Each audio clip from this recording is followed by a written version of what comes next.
Project rail के तहत 22 जून 2024 को संपन्न weekly test class 8 subject science विज्ञान का आंसर की लाया हूँ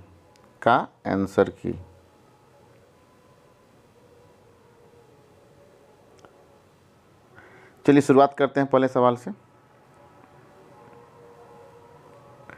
पहला सवाल है कि निम्न में से कौन सा विषमपोषी का उदाहरण है। निम्न में से कौन सा विषमपोषी का उदाहरण है? तो सही इसका आंसर है घटपर्णी, ख नंबर। निम्नलिखित जो 4 ऑप्शन दिया हुआ है उसमें सही आंसर क्या है? विषमपोषी का उदाहरण घटपर्णी। अगला सवाल है, मानव शरीर की सबसे बड़ी ग्रंथि कौन सी है? तो सही आंसर क्या है इसका? यकृत। सही आंसर क्या है? यकृत। यकृत जो है मानव शरीर की सबसे बड़ी ग्रंथि है। तीसरा नंबर क्वेश्चन, शरीर के किस अंग में भोजन का पूर्ण रूप से पाचन हो जाता है? शरीर के किस अंग में भोजन का पूर्ण रूप से पाचन हो जाता है? तो सही आंसर उसका है छोटी आंत। छोटी आंत में भोजन का पूर्ण रूप से पाचन हो जाता है। अगला सवाल है, रेशम कीट से रेशम उसके किस अवस्था में प्राप्त किया जाता है? जो रेशम प्राप्त किया जाता है रेशम कीट से, तो उसके किस अवस्था में पाया जाता है? उसका 4 अवस्था होता है। तो उसे कौन सा अवस्था से रेशम प्राप्त होता है हमें? तो हमें प्राप्त होता है प्यूपा से। किससे प्राप्त होता है? प्यूपा से। ग नंबर ऑप्शन सही आंसर है। 5वां नंबर सवाल है, मानव शरीर का सामान्यतः तापमान कितना होता है? मानव शरीर का सामान्यतः तापमान, जनरली तापमान कितना होता है? तो सही आंसर है क number 98.4 degree Fahrenheit, 98.4 degree Fahrenheit. और सेंटीग्रेड में लगभग 37 डिग्री सेंटीग्रेड। फ़ारेनहाइट में 98.4 और सेंटीग्रेड में 37।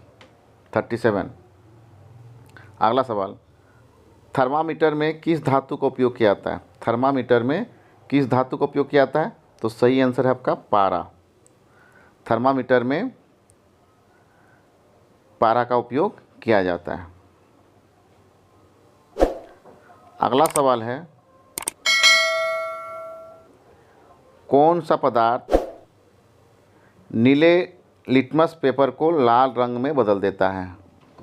कौन सा पदार्थ नीले लिटमस पेपर को लाल रंग में बदल देता है? तो सही आंसर आपका है अम्ल। सही आंसर क्या है? अम्ल। क नंबर अम्ल। अगला सवाल है, वाहनों में गति मापने वाले यंत्र को क्या कहते हैं? वाहनों में गति मापने वाले यंत्र को क्या कहते हैं? स्पीडोमीटर कहते हैं। क्या कहते हैं? स्पीडोमीटर कहते हैं। ओडोमीटर मतलब हो गया कितना दूरी तय किया, कितना दूरी तय किया। सेंटीमीटर से हम लोग को सामान को नापते हैं, लंबाई को नापते हैं। और थर्मोमीटर से तापमान को मापते हैं। और गति मापने के लिए क्या है? स्पीडोमीटर। अगला सवाल है 9 नंबर,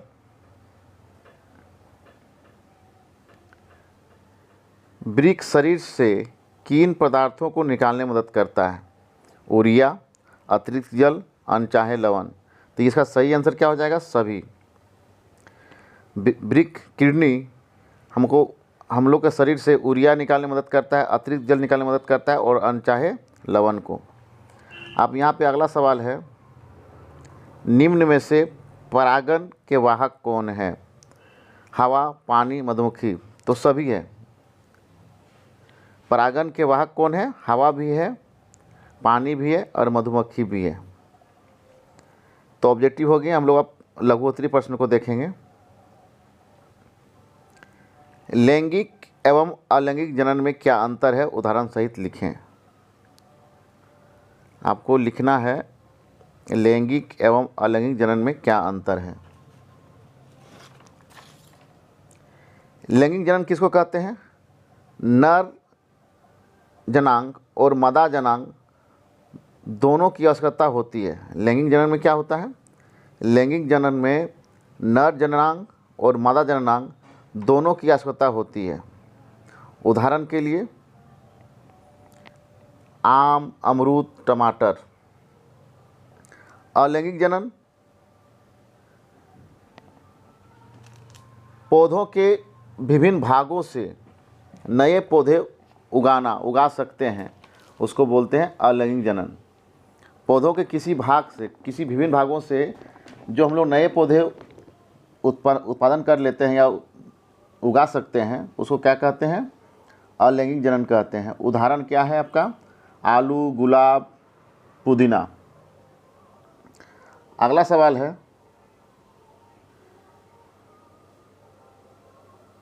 मृदा कितने प्रकार की होती है? वर्णन करें। और किस मिट्टी में जल का अंतःसंवहन दर सबसे कम होता है? मृदा कितने प्रकार की होती है? मृदा आपका 3 प्रकार की होती है। मृदा कितने प्रकार की होती है? मृदा आपकी 3 प्रकार की होती है। मृण्मयी मृदा, बलुआ मिट्टी, दोमट मिट्टी। और मृण्मयी मिट्टी किसको बोलते हैं? जिसमें मिट्टी के कण बहुत छोटे होते हैं, बहुत छोटे कण जिसमें होते हैं मिट्टी के, उसको बोलते हैं मृण्मयी मिट्टी। बलुआ मिट्टी किसको बोलते हैं?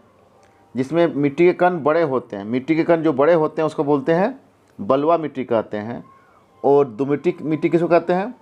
मिट्टी के छोटे एवं बड़े कण का मिश्रण जो होता है, जिसमें छोटा भी मिट्टी कण पाए जाते हैं और बड़े कण पाए जाते हैं, उसको बोलते हैं दोमिट्टी कहते हैं, दोमिट्टी मिट्टी कहते हैं। इस प्रश्न का एक भाग और है, किस मिट्टी में जल का अंतःसंवहन सबसे कम होता है? तो आंसर हो जाएगा मृण्मयी मिट्टी। क्या हो जाएगा? मृण्मयी मिट्टी। अपना मूल गुण नहीं खोता, नए पदार्थ का निर्माण नहीं होता, ये उत्क्रमणीय परिवर्तन होता है। उदाहरण के लिए बर्फ का पिघलना। रासायनिक परिवर्तन, पदार्थ अपना मूल गुण खो देता है, नए पदार्थ का निर्माण होता है, अनुत्क्रमणीय परिवर्तन कहलाता है। दूध से, उदाहरण के लिए दूध से दही बनना। अगला सवाल है, तड़ित झंझा की स्थिति में बचाव के 4 उपाय। जब तड़ित गिरेगा, वज्रपात होता है, उसमें हम लोग क्या उपाय अपनाना चाहिए? तो उसमें उपाय अपनाना चाहिए, पेड़ के नीचे ना रहें। जब बारिश हो रही है तो हम लोग कोशिश करते हैं कि हम लोग पेड़ में बचने की कोशिश करते हैं। तो तड़ित से बचने के लिए, तड़ित झंझावात से बचने के लिए कहा गया है पेड़ के नीचे ना रहें, विद्युत उपकरणों के इस्तेमाल से बचें, खुले जल स्रोत में ना नहाएं, घरों पर तड़ित चालक लगवाएं। घरों पर तड़ित चालक लगवाएं। ये 4 उपाय हैं। और अगला सवाल को हम लोग देखते हैं। अगला सवाल है, अगर कार ए 400 किलोमीटर की दूरी से 5 घंटे में तय करता है, अगर कार ए 400 किलोमीटर की दूरी 5 घंटे में तय करता है तथा कार बी 500 किलोमीटर की दूरी 6 घंटे में तय करता है, तो बताए कि कौन सी कार की गति ज़्यादा तेज थी। चलिए, तो चाल बराबर क्या होता है? चाल बराबर होता है दूरी बटा समय।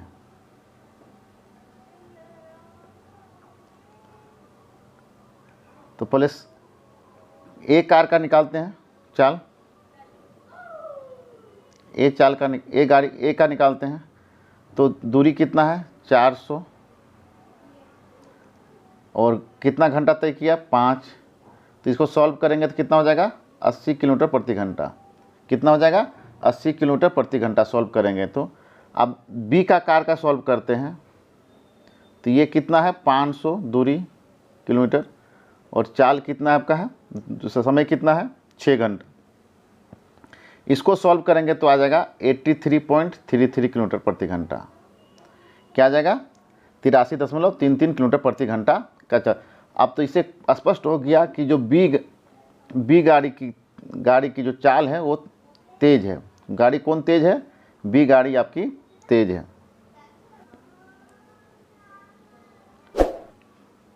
कार बी की गति ज़्यादा तेज है।